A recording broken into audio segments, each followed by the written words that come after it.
Welcome to the latest edition of At the Table for a conversation with Liz Cheney. She's the author of the new bestseller, Oath and Honor, a memoir and a warning. The former Wyoming Republican served in Congress from 2017 to 2023. Cheney is one of the very few Republicans to speak out against Donald Trump following the January 26, 2021 attack on the Capitol. She went on to become the co-chair of the January 6 Select House Committee investigating the attack. Her belief that Trump should never again be in the White House led to her primary Republican defeat in Wyoming. An attorney, Cheney is a graduate of the University of Chicago Law School. Her book details her firsthand account of being in the Capitol during the attack on January 6th and what she knows in her interactions with her Republican colleagues, who she now calls enablers and collaborators that let Trump stay in power and become now, as we speak, the frontrunner for the Republican presidential nomination. We talked over the phone about the threat Trump poses to our democracy in our special audio edition of At the Table. Hi, Lynn. And thank you so much for speaking to me today. I appreciate it. Oh, well, thank you. Thanks for your interest. Let me get to the bottom line first. You're right. In a just world, Donald Trump, who attempted to overturn an election and seize power, would have no political future. Yet he does, and you warn we may have many darker chapters ahead. What do you foresee in a Trump second term? Well, I think that he's told us what he would do, and his actions have been very clear. First of all, he will ignore the rulings of the courts. And when you think of the danger that presents to have a president in office who's unwilling to enforce the rulings of the courts, who has frankly gone to war with the rule of law, there's nothing that will stop him. No guardrails will prevent that. He will obviously put in place people who will do his bidding, whether or not they can get Senate confirmation, for example. He won't be stopped by, failure of the Senate to confirm key leaders. And he's told us the kinds of people he will put in place. People like Mike Flynn, who suggested that he should deploy the military to quote, rerun the election in key swing states. People like Jeff Clark, who clearly demonstrated his willingness to put the entire power and weight of the Department of Justice behind Donald Trump's lie, attempt to overturn the results of the election. And so you'll be in a situation where none of the people who stopped him in 2020 would be willing to serve, nor would he choose those people. Mm-hmm. And of course, he is unlikely to leave office. He made very clear he attempted to seize power once before, and I think there's no question he would do it again. So I think the threat is very real. We have to take literally and seriously what he says, what he claims, what he would do. I think it's an existential threat. Well, you've used the phrase, I've heard you say that we're sleepwalking into a dictatorship. Can you explain what you mean by that? I mean that the threat that he poses is so un-American and so unprecedented that it can be hard for people to recognize how grave the threat is. And we have also become numb to so much of what he says and what he did. And you have leading members of the Republican Party trying to whitewash what he did. And something like over 80 members of the House Republicans have endorsed him for re-election in 2024. So I think that the threat is so real, but because it's so hard to believe that in the United States of America we could be faced with a president who is willing to torch the Constitution, that people tend to discount some of what he says and tend to discount the seriousness of the threats. And the other part of that is too many Republicans who know the danger said to themselves, well, if we just ignore him, he'll go away. And of course, the threat has grown. And I think that's part of sleepwalking into dictatorship is, he's not going away. He has to be defeated, and people can't be bystanders and sort of, hope that someone else will do the task. We all have an obligation to stand up and make sure he's defeated. Well, right now he is the front runner for the nomination. What is the path to stop him? Well, I hope certainly that he is not the Republican Party nominee, but as you say, every day that looks more and more likely. And if he is the Republican Party nominee, then we have to build a new coalition of Republicans and Democrats and independents. We have to be willing to form alliances with people on whom we might not have, any other or very few other areas of agreement, from a policy perspective. We have to form alliances with like-minded, pro-Constitution American citizens to say, we are going to put partisanship aside and vote to ensure that we defeat Donald Trump. I think that's the task, the most important task ahead of us. Does this mean, are you talking about some of those third-party efforts, or are you talking about just saying, in this time, in this place, you need to vote for a Democratic presidential candidate? I think that it could be either one of those. I don't think that we know for sure yet sort of what the playing field is going to look like. And so I think that we have to be willing to consider both of those options. I think more than any other time in American political history recently, it may well be that we have to have a third party candidacy. But I think that's an assessment that, certainly I'm going to be making decisions in the next couple of months. I think many people will be, about what is the most effective way to stop him. When you say that, is this a reference to yourself possibly running, or just you'll be part of some group to figure this out? Well, I haven't made a decision yet about whether I will run, but it's a decision I'll make over the next couple of months, and I won't do anything that I determine is going to help Donald Trump. I think that's very important, I think about it much more as a decision about stopping him rather than necessarily a decision about sort of me personally. But I'll certainly be looking at all the different options over the next 2 months or so. So when I started your book, it starts out with Mike Johnson.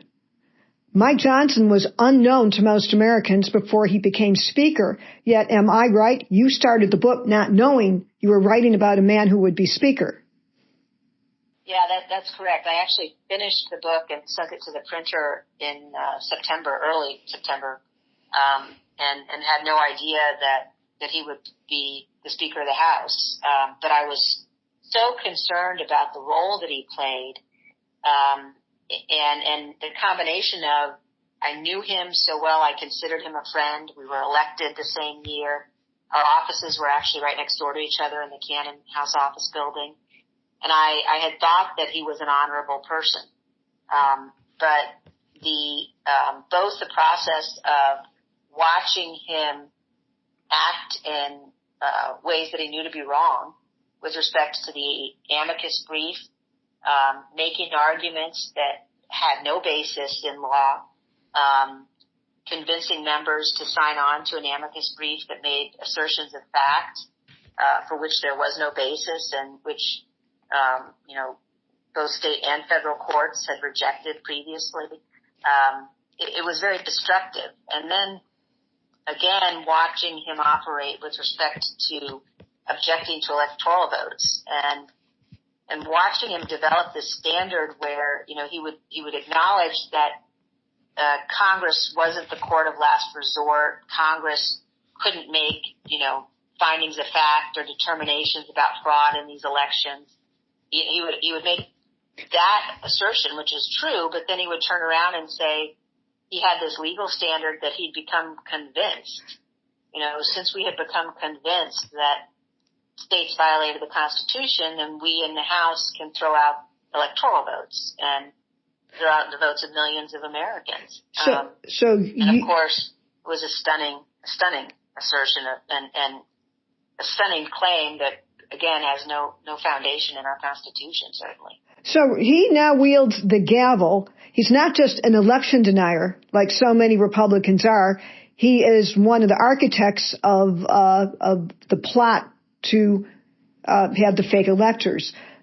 You suggest that he does present a danger to the nation, even without being Speaker. As a member, what is your assessment now that he's the Speaker? In a sense, pick up where the book leaves off now that he's Speaker. Yeah, and I want to be clear. I don't think that there's evidence that he was directly involved in the fake electors scheme, but certainly in the arguments that he was willing to make to throw out electoral votes, to make objections on January 6th. And yes, I think that what that tells us, and what I learned watching him operate was that he is willing to abandon his duty, his obligation, his oath to the Constitution in order to please Donald Trump. And it was one thing when he was doing that as the vice chair of the conference in the circumstance in which the Democrats were in the majority in the House and the Vice President of the United States did the right thing and we didn't reject electoral votes. It would be an entirely different and more dangerous situation if we get to January 6th of 2025 and, there's a very real chance the presidential election could be thrown into the House of Representatives if no candidate gets 270 electoral votes. And the prospect of Mike Johnson in the Speaker's chair under those circumstances is a really serious and dangerous one. And I think, it's very important that, frankly, that not be the case. And how does that happen?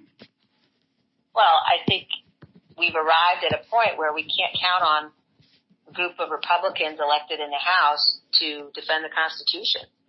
And so I think given the dangers that we face, it is less of a threat to the Republic if we have a Democratic majority in the House.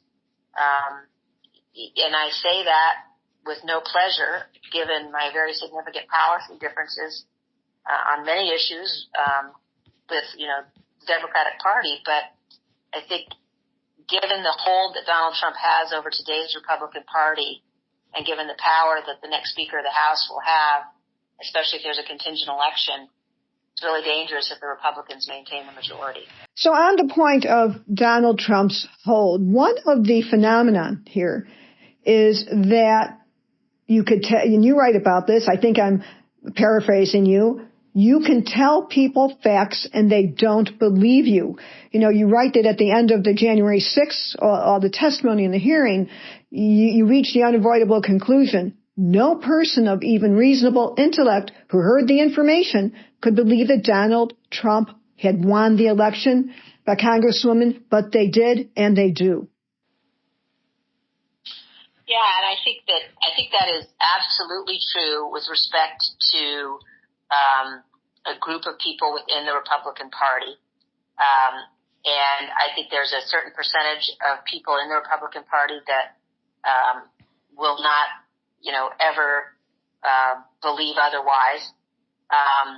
But it's a minority, and certainly a minority of voters across the country. But it's what's happening, and this is where the collaborators and the enablers, you have many members of the, elected officials in the Republican Party who know how dangerous Donald Trump is. They know that he's not telling the truth, but they're going along and either sort of looking the other way, hoping someone else will come rescue them, or, fully endorsing him.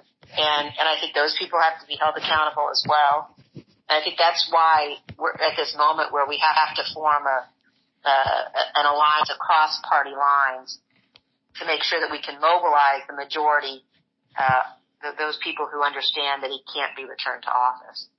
Could Trump survive politically without the collaborators and enablers at the local, state, and federal level? No, couldn't. He needs them, and that's history will hold them to account.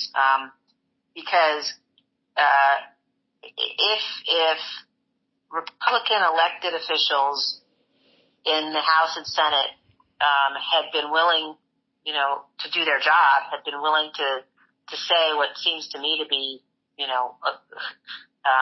a completely obvious statement, which is, anyone who did what Donald Trump did in order to overturn the election and attempt to seize power has no role, can have no role in our politics.